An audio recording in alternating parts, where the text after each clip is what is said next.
اگر تم اپنے رب پر بہت بھروسہ رکھتے ہو تو یہ بھی جان لو کہ تمہارا رب اس بھروسہ کو کبھی ٹوٹنے نہیں دے گا۔ وہ اللہ ہی تو ہے جو دل کی خاموشی کو سمجھ لیتا ہے۔ گرتے آنسو اور ٹوٹے دل کی قدر صرف میرا اللہ ہی جانتا ہے۔ رب وہاں سے دروازے کھولتا ہے جہاں سے گمان بھی نہیں ہوتا۔ اے پروردگار، مجھ پر چہروں کے پیچھے چھپی عیاری کا انکشاف نہ کر، میں حقیقت کی تاب نہیں لا سکتا۔ تو مجھے اپنوں اور غیروں کے شر سے محفوظ رکھ۔ بس اللہ ہی بہترین محافظ ہے اور وہ سب مہربانوں سے بڑا مہربان ہے۔ اللہ انسان سے فرماتا ہے، مجھے اپنا رب مان کر تو دیکھ، سب سے بے نیاز نہ کر دوں تو کہنا۔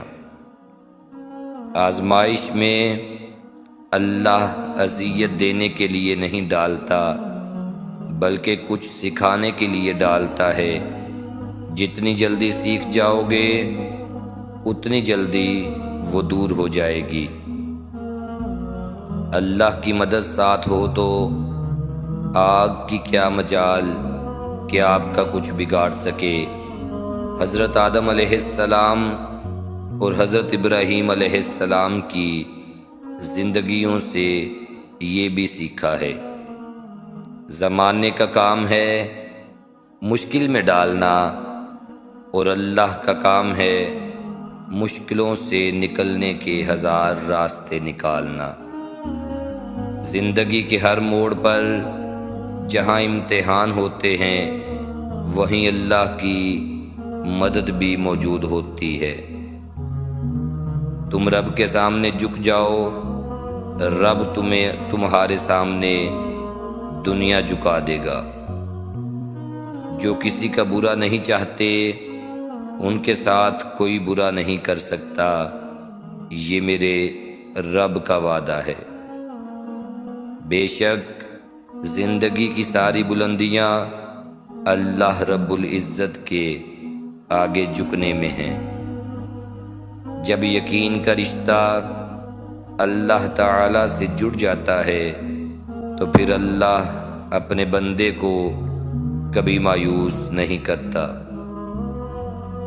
جب اللہ کا کرم ہو جاتا ہے تو وسیلے بھی بن جاتے ہیں اور مانگنے کا طریقہ بھی آ جاتا ہے۔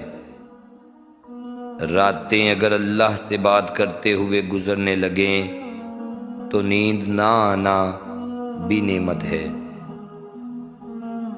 اپنے دل کو مضبوط بناؤ اور اللہ پر یقین رکھو، وہ تمہاری ہر مشکل آسان کر دے گا۔ رب کہتا ہے، کسی کو تکلیف دے کر مجھ سے اپنی خوشی کی دعا مت کرنا، لیکن اگر کسی کو ایک پل کی خوشی دیتے ہو تو اپنی تکالیف کی فکر مت کرنا۔ ہر رکاوٹ میں کوئی نہ کوئی بہتری چھپی ہوتی ہے، جو اللہ تک لے جائے وہ ٹھوکر سزا نہیں ہوتی۔ رسول اللہ صلی اللہ علیہ وآلہ وسلم نے ارشاد فرمایا، جب اللہ کسی بندے کو پسند کرتا ہے تو اس پر خوب آزمائش ڈالتا ہے۔ مشکلوں سے کہہ دو کہ میرا اللہ بہت بڑا ہے۔